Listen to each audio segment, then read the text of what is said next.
Ang title po ng ating message ay For God So Loved the World. Yan. Siguro alam na po ninyo itong mensaheng ito, no? Alam nyo na to.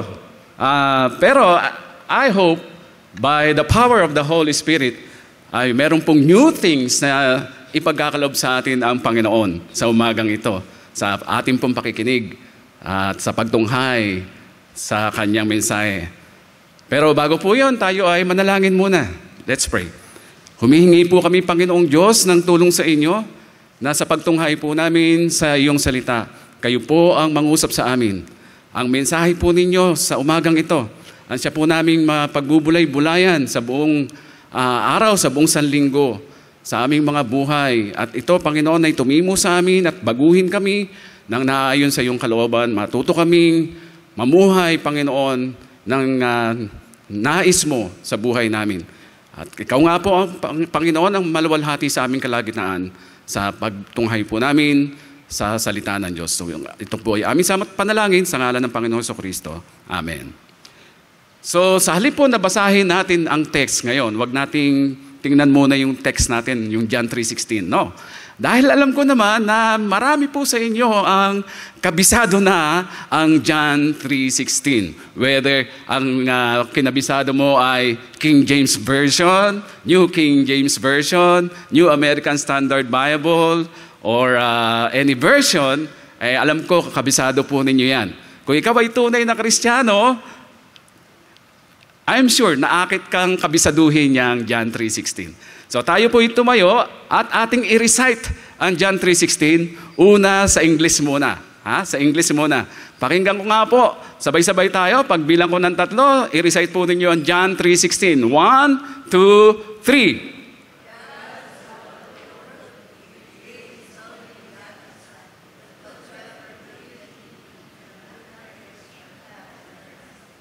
Ayun. Pinost yata eh. Pinost ba? Hindi naman. Ayan. Meron ba sa inyo nakakabisado sa Tagalog? Pwede po ba marinig? Tagalog naman. 1, 2, 3.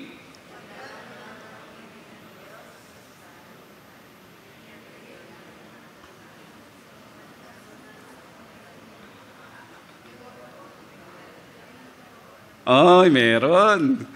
Maraming salamat po. Makakaupo na tayo. Pagpalain naman sa puso natin ang salita ng Diyos na ating hindi binasa, ni-recite. Ayan. Sadya naman talagang pagka ikaw ay Kristiyano, very basic sa'yo yung John 3:16. Ako nga po, nung bagong Christian pa lamang ako, ang isa sa mga unang na-memorya kong talata sa Bible ay ang John 3:16. Actually, dyan po ako nakakilala sa Panginoon sa pamamagitan ng John 3:16. Dahil nagba-Bible study po kami noon sa pamilya, sabi ko sa nanay ko, kasi yung nanay ko, tatay ko at mga kapatid ko, nagba-Bible study sa bahay namin. Ako hindi. Sa halip, excuse ko po sa nanay ko hindi ako makaka-join sa inyo kasi naglilinis ako ng kulungan ng baboy. Ako po kasi tagapag-alaga ng baboy sa amin para sa tuition ng aking mga kapatid na nakatatanda sa akin. So sabi ko, nag-aalaga ako, naglilinis ako ng baboy, naglilinis ako ng kulungan, nagpapakain ako ng baboy. Hindi ako makaka-attend sa Bible study na yan. Sabi ko ganun. Dahil ang katwiran ko po noon kung saan ako dumilat, doon ako pipikit. Yun ang katwiran ko noon kasi ang kami pong kinamulatang relihiyon ay aglipayan po kami. Hindi naman po nalalayo ang aglipayan sa pagtuturo ng mga Katoliko, di po ba? Hindi lamang kami under sa Pope.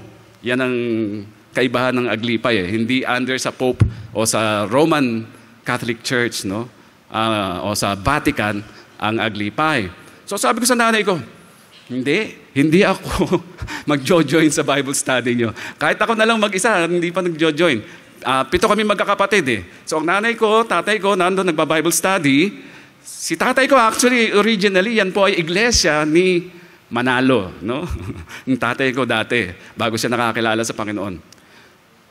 So, sabi ng nanay ko, anak, ikaw na lang hindi umaatin.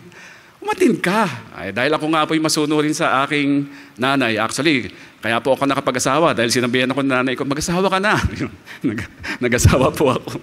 So, yun. Sabi ko, sige, di umatin ako ng Bible study dahil talagang pinipilit ako ng nanay ko. Ang hawak ko pa noon ay yung Douay version na galing sa Don Bosco. Dahil Catholic Bible yon. No? Ayoko ng Bible nung dinadala ng pastor sa bahay namin. Ayoko niyan. Gusto ko itong hawak ko, yung Douay version ng Bible. Ganyan kakapal yon. Sabi ng pastor, sige po, buklatin natin sa John 3:16. Ayun. Hinahanap ko yung John 3:16. Hirap na hirap pa nga po akong hanapin. No? Sa madaling salita, nahanap ko rin. At nabasa ko nga po doon na sinabi doon, for God so loved the world that He gave His only begotten Son, that whoever believes in Him should not perish, but shall have everlasting life. Nag-strike po sa akin yung, but shall have everlasting life. Wow, sabi ko, okay yun ah. Gusto ko yun. Ayan, doon po ako naingganyong makinig doon sa pagtuturo ng pastor. Yung pastor na yun ay, siya po yung naging pastor ko na habang ako ay lumalago na bilang isang Kristiyano. At siya rin po naka-impluwensya sa akin dahil Phoebus graduate din siya, kaya ako nag-enroll din sa Phoebus College of Bible. So sabi ko, itong John 3:16 na to talagang, oo, simple. It's a simple verse yet profound. So profound, di po ba? Napakalalim niyan. At maraming nakakilala sa Panginoon sa pamamagitan ng John 3:16. Amen? Sino sa inyo ang nakakilala sa Panginoon sa pamamagitan ng John 3:16? Katulad ko. Meron ba? Ayun, merong ginamit nung nag-share sa inyo yung John 3:16 at iniisip nyo, talagang kaya nyo gustong tanggapin si Kristo at kilalanin siya bilang Panginoon at tagapagligtas ay dahil nga doon sa nabasa nyo sa John 3:16. Di po ba? So, John 3:16 is the most famous verse in the Bible. Kabisado ito siyempre ng maraming Kristiyano, maging hindi Kristiyano. May mga narinig ako, no? Halimbawa, dahil nga po ako ay nag-evangelize, no? Nag-share ng gospel sa maraming mga tao. Pag sinasabi ko, alam mo ba ako yung John 3:16? Opo. Meron ganon. Meron ako na-encounter na ganon. Kahit hindi siya Christian, alam niyo yung John 3:16. Sabi ko, kabisado mo ba yan? Merong mga experience ko, nare-recite na yung first few phrases, yung for God so loved the world, blah, blah, blah. Pero hindi naman nila nakakompleto. So, nakakamangha, no? Na talagang itong John 3:16 na ito ay sadyang napaka-popular. At talagang kay Kristiyano nga, kay hindi Kristiyano, alam nila ang mga ito. Pag pumunta kayo sa Sunday school natin, sa mga kids, tanongin ninyo sa mga bata kung kabisado nila ang John 3:16, marirecite nila yan, malamang, or hindi man lahat, marami sa kanila makakapag-recite ng John 3:16. Kaya, nakakahiya talaga. Nakakahiya nga siguro kapag sa tagal mo ng Kristiyano, ay hindi mo pa ma-recite ang talatang ito sa iyong memorya. Meron ba sa inyo yung talagang consistent na nag-memorize ng verses?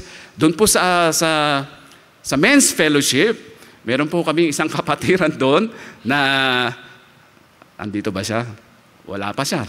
Karaniwan, late kasi dumadating yun. Ang dami-dami niyang memory verses. No? Nakakatawa. Na kahit na may edad na siya, doon sa men's fellowship, nire-recite niya yung kanyang mga memory verses pag sinabi namin, sige nga, ayan, ang dami-dami niyang nire-recite. Sabi ko, dahil pa nito yung isang pastor, ang dami niyang kabisadong verses. Yun nga po, nung ako ay bagong Kristiyano pa lamang, talagang kinabisado ko yan, John 3:16. Marami na po akong kinabisadong verses niya. No? Basically, 3 verses yung talagang lagi kong naaalala pag ako ay nung ako ay batang Kristiyano pa lamang. By the way, nakakilala po ako sa Panginoon noong ako ay 15 anyos lamang. 15 anyos pa lamang po ako, ay nakakilala ko ng Panginoon. At doon ako nainganyo talaga mag-memorize ng verses. Especially itong John 3:16. Kabisado ko rin po yung Galatians 2:20. Yan yung isa sa mga unang na-memorize ko. No? Na I have been crucified with Christ, nevertheless I live, yet not I, but Christ liveth in me. And the life that I now live in the flesh, I live by faith in the Son of God, who loved me and gave Himself up for me. So yan po, Galatians 2:20. And then nung ako po ay nag-grow na, talagang sinulat ko pa doon sa bagong palitadang bakod namin, Romans 8:28. Yan, marami may kabisado sa inyo ng Romans 8:28, no? Paano ba yun? For we know that all things work together for good to them that love God and to those who are the called according to His purpose. Teenager pa lang po ako, kabisado ko na yan, 3 verses na yan. No, dahil talagang yan, yung Galatians 2:20, yan talaga yung ni-recite ko bago ko i-baptize. Kasi bago kami i-baptize, pinagre-recite muna kami ng memory verse namin kung ano yung iniisip namin pwede namin gawing life verse sa buong buhay namin. So yung Galatians 2:20 ay yun yung naging life verse ko. Pero ang ibig ko lang po sabihin dito, kung hindi po ninyo kabisado yung mga importanteng talata sa Bible, at kayo'y matagal ng Kristiyano, hinihimo ko po kayo na simulan na po ninyo kahit na po ano ang edad ninyo, no?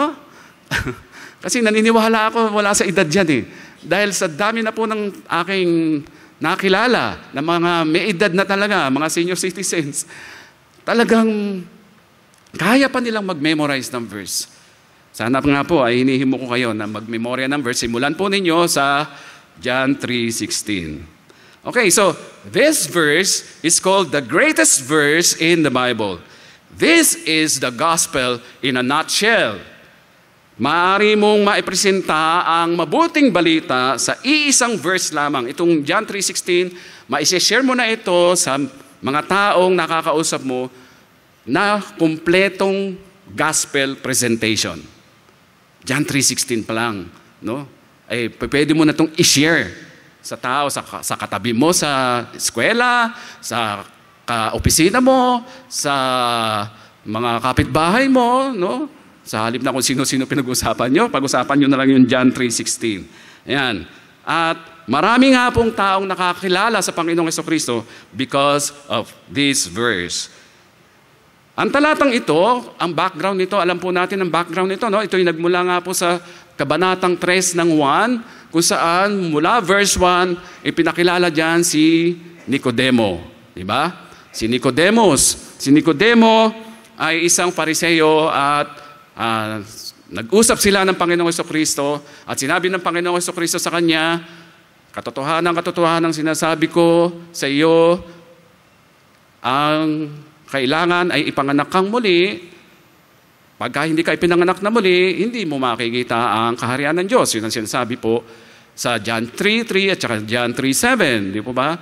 So, hindi maintindihan ito ni Nicodemo. Sabi niya, paano ko ipapanganak na muli? Matanda na ako. Papasok ba muli ako sa sinapupunan ng aking ina? At tapos ako iisisilang? Hindi naman ganun yun, di ba? Kaya humantong po sa verse 16. No? Sa verse 16, yan na yung mismong pinakamalinaw para kay Nicodemo, para maintindihan niya talaga kung ano ibig sabihin ng siya ay dapat na ipanganak na muli. So, tingnan po natin, itong John 3:16, hihimay-himayin po natin yung mga clauses nito na una, yung for God so loved the world. Yan, for God so loved the world. Sa simula pa lamang, bago pa ang paglikha ng Diyos ng lahat, no? Bago pa niya likhain ng lahat, planchado na ang lahat ng plano ng Diyos para sa tao. Siyempre, ang unang tao pa lang yan, si Adan at si Eva, di ba? So, planchado na ang lahat ng nais niya para sa tao at sa magiging lahi, siyempre, ni Eva at Adan. Yan. At sa simula pa lamang ay minahal na ng Diyos ang tao, minahal na ng Diyos ang sanlibutan. Sa simula pa lamang, no?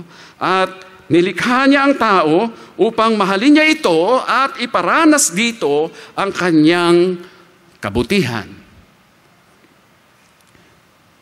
Ano ba ang magnitude o gaano kalaki? Ano ang sukat ng pag-ibig ng Diyos na tinutukoy sa talatang ito? Sa English po, ginamit ang salitang so. No? So, yan yung magnitude. It's indicated by the word so. Upang ilarawan ang sukat o magnitude ng pag-ibig ng Diyos. Ano ba ang kahulugan ng so? No? Ano bang kahulugan yan? Sa mga katagang, for God so loved the world. Sa English grammar, mag-English grammar muna tayo. Ito ay isang adverb and it is used as an intensifier of the verb loved. Di po ba? So yan, yung mga magagaling dyan sa English. Ako, hindi po ako masyadong magaling sa English. So yung so na yan ay adverb yan which intensifies the verb love. Ito po ay nagpapahiwatig kung gaano kadakila ang pag-ibig ng Diyos. Hindi tinutukoy dito kung hanggang saan ang pag-ibig ng Diyos. Hindi yun. It suggests a love that motivated the ultimate sacrifice, that is the giving of God's only Son. Gaya ng nasabi ko sa mensahe ko nung nakaraang buwan, ang pag-ibig ng Diyos ay sadyang hindi po maarok. Walang kapantay, walang katapat, hindi masukat, hindi maintindihan ng ating limitadong pag-iisip. So yan ang pag-ibig ng Diyos. Isipin nga po ninyo, di ba? Bakit niya nga ba binigay ang kanyang bugtong na anak? Para lang mamatay para sa atin. No? Kapag naiisip mo nga kung gaano ka kamahal ng Diyos, na sukat niyang isinakripisyo pa ang kanyang anak para sa iyo, para sa ikabubuti mo. Ang tanong ko sa iyo, ano ang naging impact niyan sa buhay mo? Ano naging impact niyan sa buhay mo? Umepekto ba yan sa iyo upang baguhin ka at matutunan mo rin siyang mahalin, sambahin, sundin at paglingkuran? Marahil nga po kaya kayo naririto. Di ba? Dahil natutunan mo siyang ibigin, natutunan mo siyang sambahin, natutunan mo siyang paglingkuran dahil alam mo kung gaano kanya kamahal.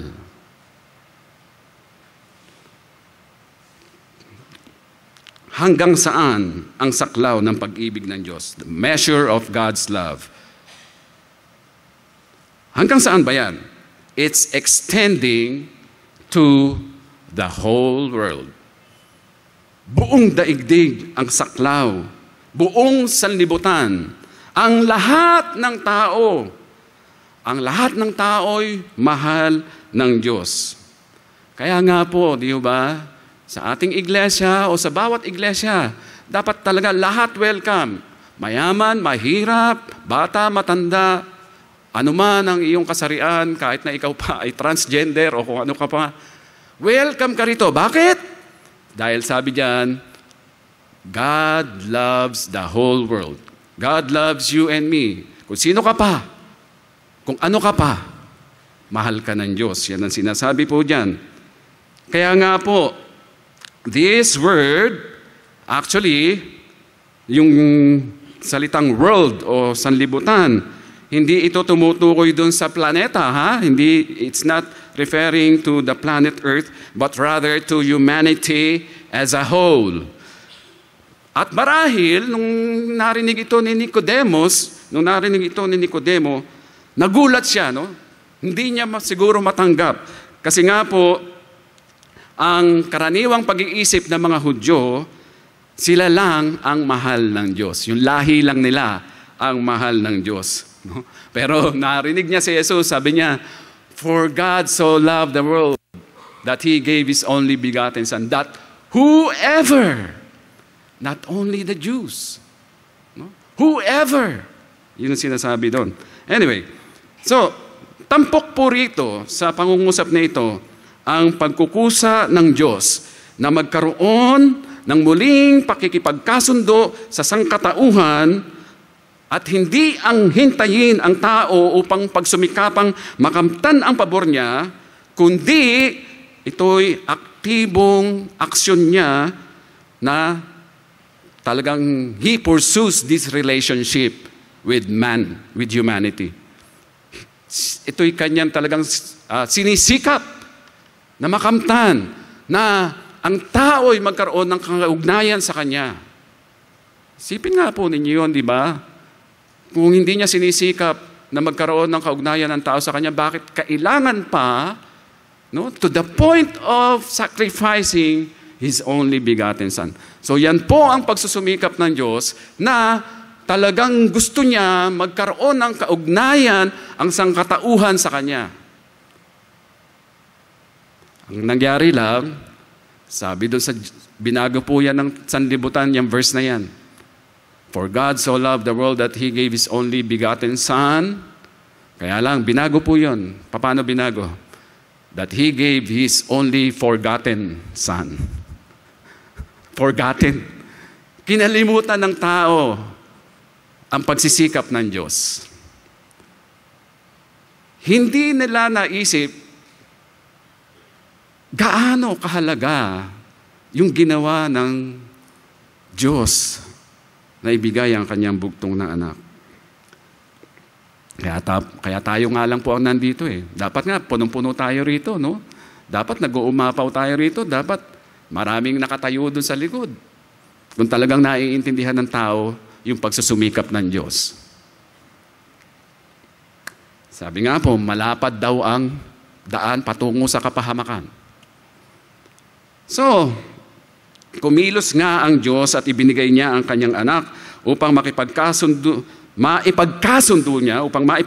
niya sa Kanya ang tao. So, binibigyang din dito na ang biyaya ng Diyos, walang iba kundi ang tinatawag nating kaligtasan or salvation, ay maaaring makamtan ng walang bayad ng sino mang mananalig kay Jesus.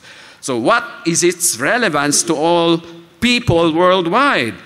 God's love is not limited or conditional, but freely given to all.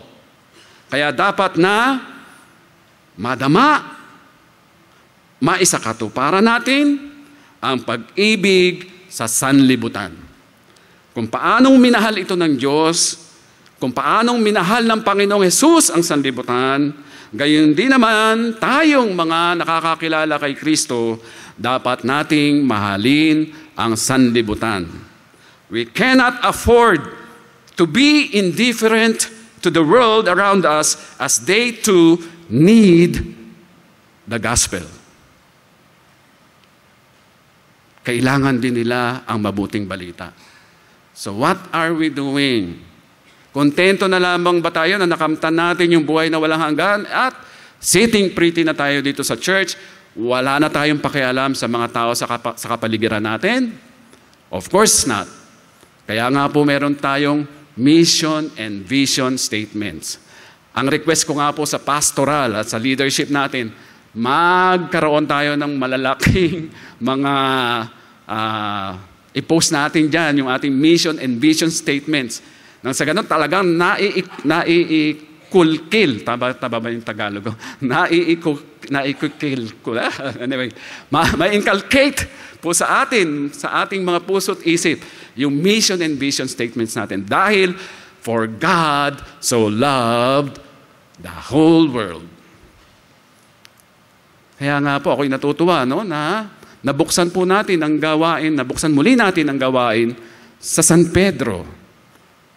At kahapon, nakakatuwa, nasabi nga po ni Brother Raymond, uy, hindi na puro bata yung dumadalo, may mga matatanda na.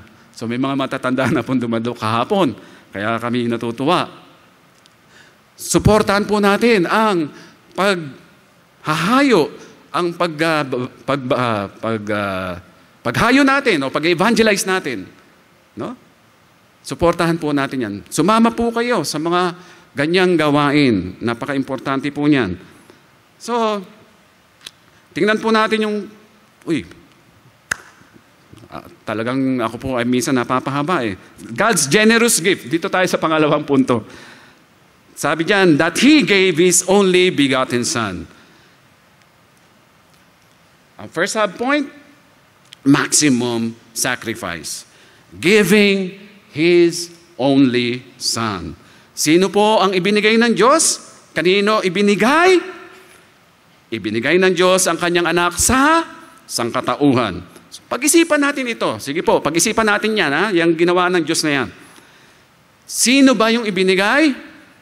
Ang pangalawang persona ng Godhead. Ang pangalawang persona. Upang sa ganon, mapatunayan ng Ama, mapatunayan ng Diyos ang kanyang pag-ibig sa tao.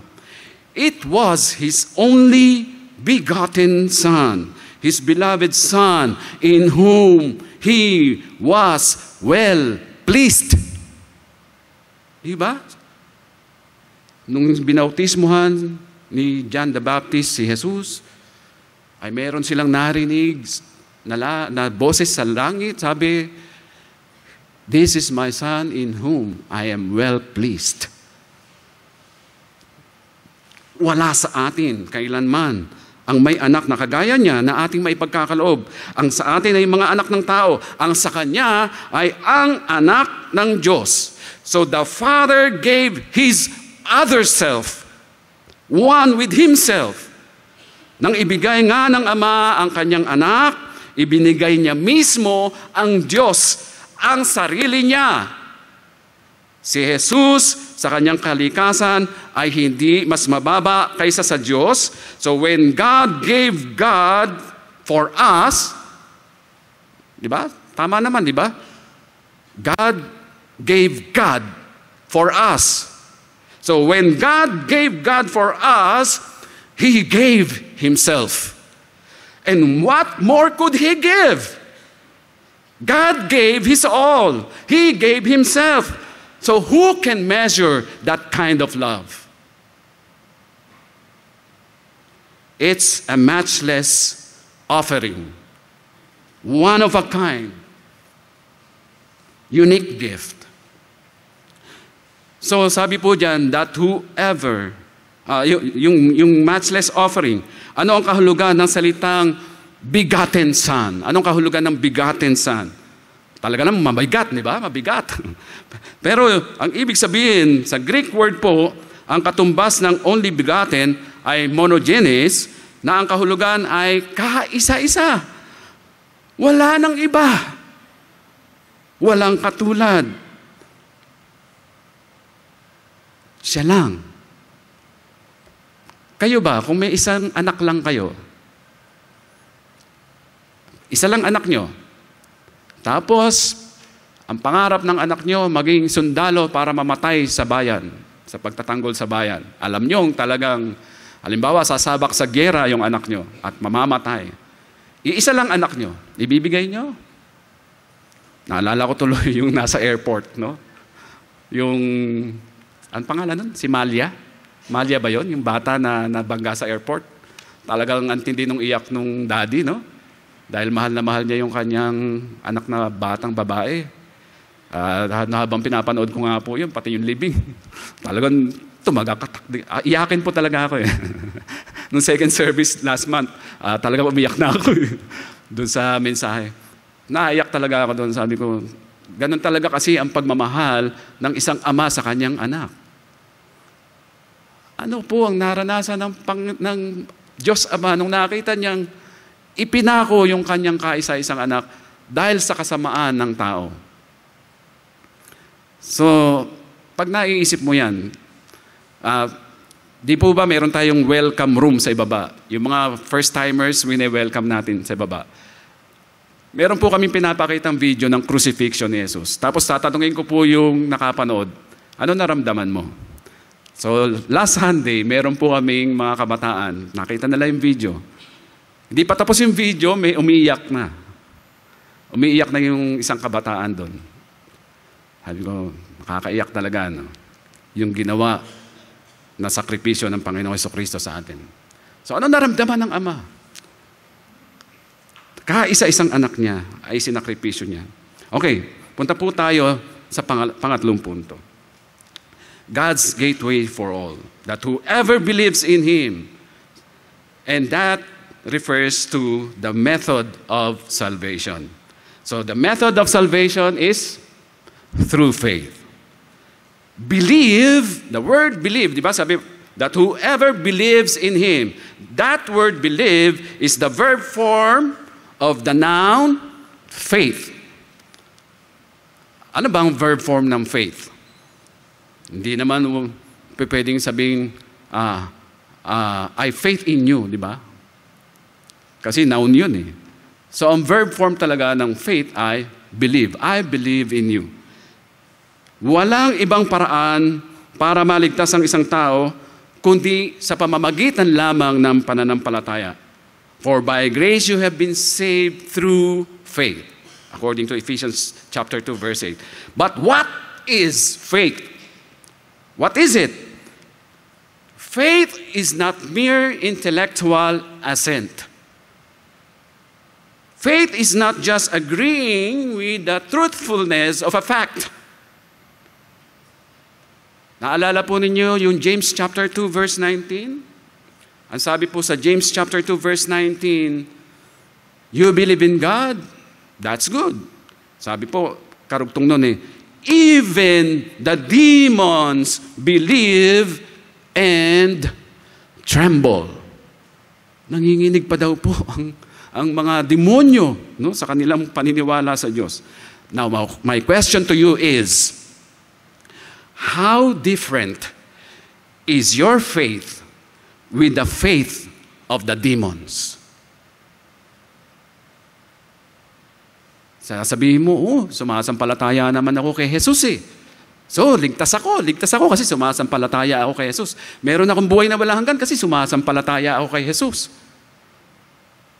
Pero sabi sa James 2:19, yung mga demonyo naniniwala din kay Jesus at nanginginig pa. Ikaw ba, nanginginig ka sa pamananampalataya mo kay Jesus? Nanginginig ka ba? Yung bang pareho ba kayo ng demonyo? Anyway, ano ba talaga ang ibig sabihin ng faith? Listen to this. Your faith is not real if you don't experience transformation of your life. No transformation means no salvation. Your salvation must produce or should produce transformation. By the way, let me tell you that transformation is different from reformation. Let me explain that. Kasi di po ba, pag sinabing reformation, halimbawa, nag-share ka ng gospel, tapos naniwala daw siya sa Panginoong Jesucristo, no? Nanampalataya daw siya sa Panginoong Jesucristo. Tapos may nakita kang pagbabago sa buhay niya. Tapos, after a while, kita mo, balik na naman siya sa dating buhay. So, walang transformation talagang naganap. Ang nangyari lang sa una, maaring tinatawag nating reformation. Pero walang transformation. Walang pagbabagong ganap. Yun po ang ibig sabihin ng transformation. Walang nangyaring repentance. Ano ba ibig sabihin ng repentance? Siguro alam na po ninyo kung anong ibig sabihin ng repentance. Repentance means you're turning away from sin. Tumatalikod ka na't nilalayuan mo na ang kasalanan. Ayaw mo nang pakontrol sa Kanya. So yan po ang bunga ng real faith. Kung ikaw ay totoong may pananampalataya, kaakibat niyan na marunong kang tumalikod sa kasalanan because your salvation produces transformation.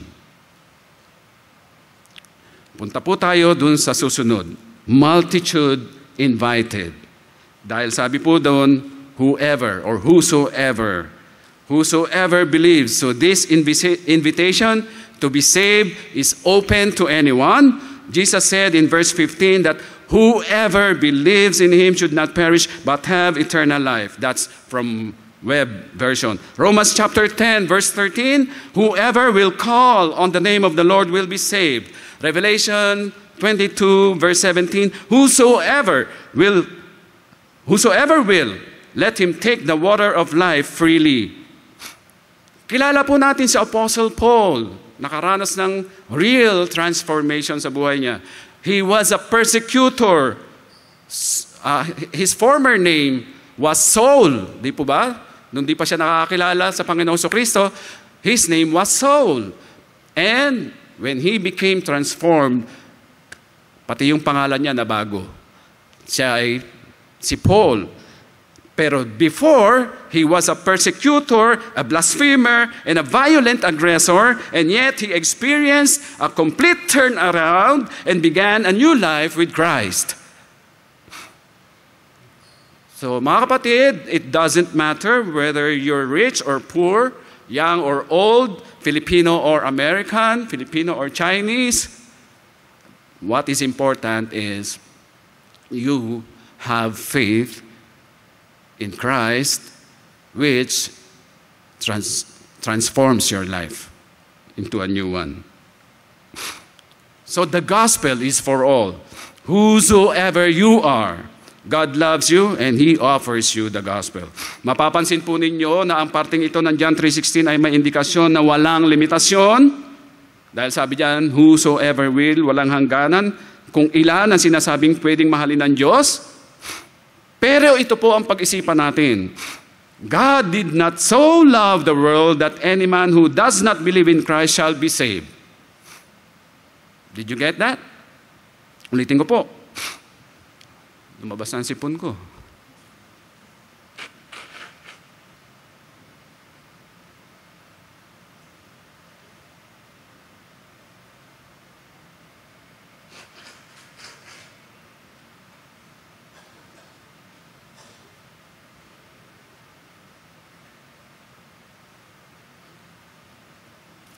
Ganyan po talaga pag pinapatigil na ako.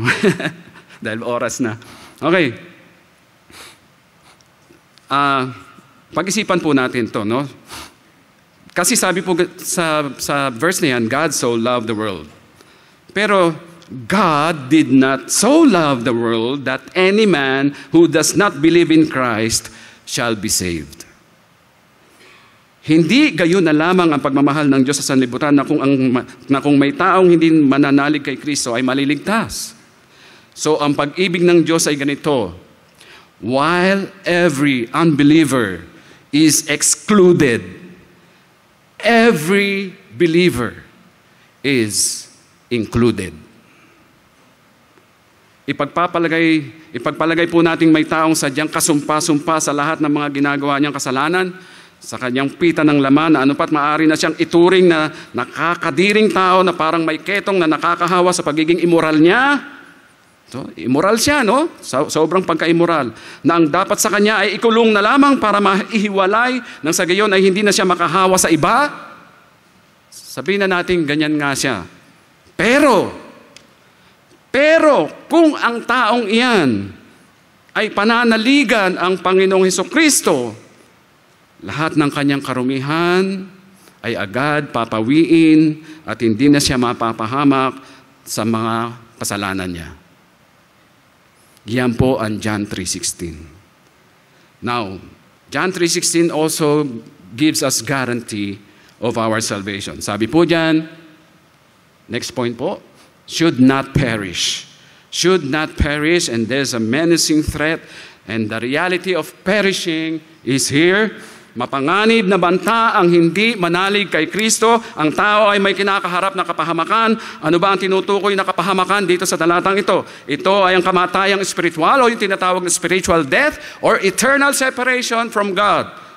Ang walang hanggang pagkakahiwalay sa Diyos, ang kawalang pag-asa, ang kawalan ng kapayapaan, ang kawalan ng liwanag, kawalan ng kagalakan, kawalan ng tunay na kaligayahan, wala ang lahat ng ito sa taong wala kay Kristo. But thank God, because of His mercy, He has rescued us. Merciful rescue, the knot that cancels the doom. Sa kabilang banda, kapag nananalig ka kay Kristo, listen to this. This is very important. Kapag nananalig ka kay Kristo, Of course, sabi diyan, wala ka sa kapahamakan. Hindi ka mapapahamak kapag ikaw ay nananalig kay Kristo. Kapag ikaw ay na kay Kristo, may pagdidisiplina ang Diyos sa iyo kapag namumuhay ka nang hindi ka lugod-lugod sa Kanya. Posibleng may nararanasan kang pag-aalinlangan o pagkatakot sa iyong katayuan. Ngunit kung nakasakay ka sa barko na maaaring sinisiklot-siklot nga ng mga alon, tandaan mo, ang barkong sinasakyan mo, kailanman hindi mawawasak. A Christian in his union with Christ has union with perfection, omnipotence, and glory. Ang nananalig kay Kristo ay miyembro ng katawan ni Kristo. Ikaw, dahil sa pananalig mo kay Kristo, miyembro ka ng katawan ni Kristo at siya ang iyong ulo. Tama? Yan po sinasabi sa Roma 12, 1 Corinthians 12. So, now, the question is, if you are a member of His body, the question is, will Christ lose you as a member of His body? Mawawalan ba siya ng bahagi ng kanyang katawan? Matatanggal ba yung kanyang hinliliit? Maaring ikaw yung hinliliit. Di ba? You are connected to Him. You are a member of His body. Connected ka sa Kanya. Sa palagay mo, sa katawan ni Kristo may mawawala.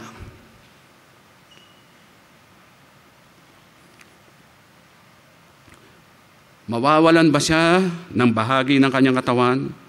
Paanong perpekto si Kristo pero nawalan siya ng kanyang daliri? Mabubulok ba ang bahagi ng katawan ni Kristo? Imposible. Imposible. Kung ikaw ay may pananampalataya kay Kristo, ikaw ay kasalo, kabahagi sa buhay ni Kristo. You are a partaker of Christ's life, and so you cannot perish. You cannot perish. He that believeth in Jesus is united to Him, and he must live because Jesus lives. Oh, what an amazing truth is in John chapter 10, 28, 29. Ano po ba sabi sa John 10, 28, 29? Sabi po niya, I give unto my sheep eternal life, and they shall never perish, neither shall any man pluck them out of my hand. My Father, which gave them to me, is greater than all, and no man is able to pluck them out of my Father's hand. No man, nothing can pluck us out from the Father's hand. And lastly, God's gift of forever. Sabi diyan, but have everlasting life. Measure of the gift is everlasting. Ano ba ang kahulugan ng everlasting life? Ito ang karaniwang pag-iisip ng ibig sabihin ng everlasting life. Karaniwang iniisip natin ay ang buhay na hindi magwawakas. At ang iniisip ng maraming Kristiyano pag sinabing everlasting life ay ang buhay niya doon sa langit, sa piling ng Diyos. Yun ang kanyang karaniwang iniisip. Ang ganyang kahulugan, opo, tama yan, pero yan ay bahagi lamang. The Greek word aionios means to the ages, an unlimited duration of time, so that means eternal, forever. Tama po yung sinasabi sa Amazing Grace. Sabi diyan, when we've been there 10,000 years, bright shining as the sun, we've no less days to sing God's praise than when we first began. So eternal life, everlasting life, life forever. And in Matthew 25:46 it says, the wicked will go away to eternal punishment, but the righteous to eternal life. So both are eternal, and that is they last forever. And in 2 Corinthians chapter 4 verse 18 says, the things which are seen are temporal or temporary, but the things which are unseen are eternal. So in other words, they are not temporary, but they last forever. Now, this is the majesty of the promise. Sabi po, life with God. Yan po ang ibig sabihin ng eternal life. Life with God. But so, when Jesus speaks out about having eternal life, He doesn't only mean living forever. There is something more. And what is that more? In John chapter 17, He begins His final priestly prayer to the Father before He went to the cross. And He is praying for us. And as He begins His prayer, He says in John chapter 3, in verse 3 of John 17, ang sabi po ganito, no? Ito yung prayer. So, please listen to this. This is very important.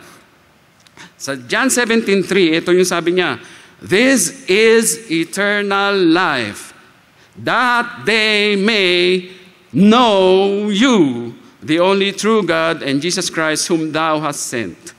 So narito sa talatang 3 ng John 17, ang susi kung ano ang kahulugan ng eternal life. Ipinakita ni Jesus sa atin na dito sa verse na ito na ang eternal life ay hindi lang ang tungkol sa haba ng panahon. Eternal life is not just an eternal length of time. It's not just a quantity or yung haba lang ng buhay o yung sinasabing forever.